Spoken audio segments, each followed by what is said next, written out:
13 નંબરનો દાખલો છે. એક પાર્ટીમાં 4 યુગલો એટલે પતિ પત્ની બે ભેગા ભાગ લે છે. 8 વ્યક્તિમાંથી આપણે 2 વ્યક્તિઓને પસંદ કરવાના છે. કુલ કેટલા વ્યક્તિ છે? 8. એમાંથી પસંદ કેટલા કરવાના? 2. એટલે n બરાબર 8C2 કહેવાય, કેમ કે 8 માંથી 2 પસંદ કરવાના. 2 છે એટલે છેદમાં 2 ગુણ્યા 1, અને 2 છે એટલે ઉપર બી આંકડા 2 જ લખવાના, એટલે 8 અને 7.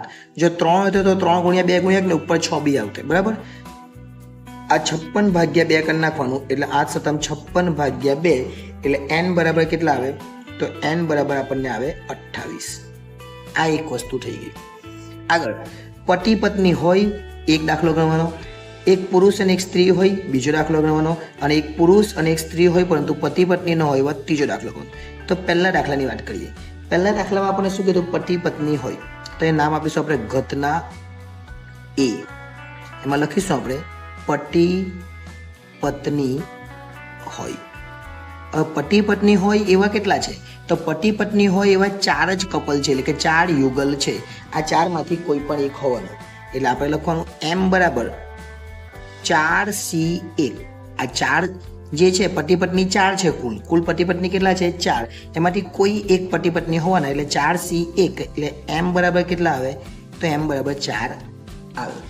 m બરાબર 4 આવે તો આપણે PA નો જવાબ શોધી કાઢવાનો. PA બરાબર m/n, m/n એટલે કે 4/28. હવે 4/28 આવે એટલે PA બરાબર 7 × 28, એટલે PA બરાબર 1/7. આ આપણો પહેલો જવાબ આવે. એટલે પહેલાનો જવાબ કેટલો આવ્યો? 1/7. હવે બીજો, એક પુરુષ અને એક સ્ત્રી હોય, એટલે નંબર 2 આપીએ આપણે અહીંયા. ઘટના B. ઘટના B માં આપણને એવું કીધું એક પુરુષ અને એક સ્ત્રી. હવે આમાં આપણે 4C1 નહીં લઈ શકીએ, કેમ? આમાં પતિ પત્ની હતા, પણ આમાં પતિ પત્ની ન પણ હોય. ધારો કે એકમાંથી કોઈ પતિ હોય ને બીજામાંથી પત્ની હોય, એકમાંથી પત્ની હોય ને બીજામાંથી પતિ, એવું બી બને. એટલે 4 માંથી હવે શું કરવાનું તે ખાસ ધ્યાન રાખજો. જો ધ્યાન આપજો અહીંયા. એટલે પુરુષ કેટલા છે?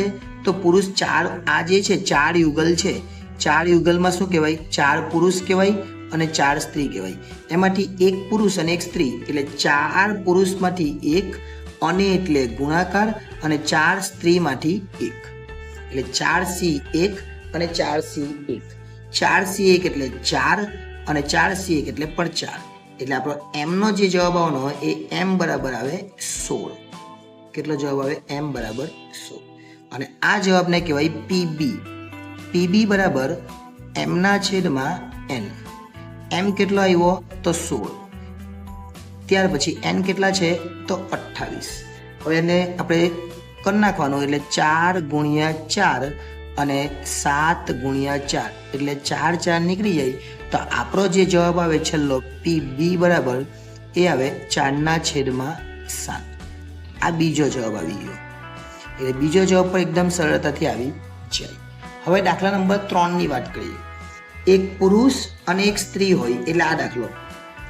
પરંતુ પતિ પત્ની ન હોય. આ પતિ પત્ની હોય છે, તો પહેલા આપણે ન હોય શોધી કાઢીએ. ન હોય એટલે શું? જોજો, ખાસ ધ્યાન આપજો. પતિ પત્ની ન હોય એ આપણે શોધવાનું છે. હવે પતિ પત્ની ન હોય તેની સંભાવના, એનો મતલબ કે આ એક પુરુષ અને એક સ્ત્રી, અને આ પતિ પત્ની હોય, તો એક પુરુષ અને એક સ્ત્રીને ભેગા કરીએ, એમાંથી પતિ પત્ની હોય એને કાઢી નાખીએ તો પતિ પત્ની ન હોય આપણને મળી જાય. એટલે નંબર 3 લખીએ. એક પુરુષ અને એક સ્ત્રી હોય, જે દાખલા નંબર 2 છે. જો એક પુરુષ અને એક સ્ત્રી હોય, પરંતુ પતિ પત્ની ન હોય. એટલે સમજો કે એક પુરુષ ને એક સ્ત્રી છે, એમાંથી પતિ પત્ની હોય તેને કાઢી નાખીએ તો ન હોય તે મળી જાય. એટલે આને ઘટના C નામ આપવાનું. એટલે આપણે લખીશું અહીંયા PC. PC બરાબર શું? તો PC બરાબર પતિ પત્ની હોય એ જવાબ PB હતો, અને સોરી એક પુરુષ અને એક સ્ત્રી PB હતો, અને પતિ પત્ની હોય એ માઇનસ કરી નાખવાનું, એટલે કે PA માઇનસ કરી નાખીએ આપણે, તો આપણને પતિ પત્ની ન હોય એ મળી જાય. તો PB કેટલો? PB કેટલો? તો 4/7 હતો. PA કેટલો? તો 1/7 છે, એટલે -1/7. 7. એટલે આપણે લસા લઈ લેવાનો 7. 4 ઓછા 1 એટલે PC બરાબર 4 માંથી 1 જાય તો 3 અને છેદમાં 7. એટલે આપણો છેલ્લો જવાબ આવે 3/7 અને આ અંતિમ જવાબ કહેવાય. જો તમારે બીજી રીતે શોધવું હોય તો બીજી રીતે પણ શોધાય, પણ એ વાર લાગે. એના કરતાં આ સરળ રહે, કારણ કે ખૂબ જ અગત્યનો દાખલો ગણાવી શકાય. કારણ કે આની અંદર શું કીધું છે, એક પુરુષ અને એક સ્ત્રી જે આવ્યું છે જ, અને પતિ પત્ની હોય એનો મતલબ કે જે હોય છે એને બાદ કરી નાખીએ તો ન હોય આપણને મળી જાય. એટલે આ પણ ખૂબ અગત્યનો દાખલો ગણાવાય.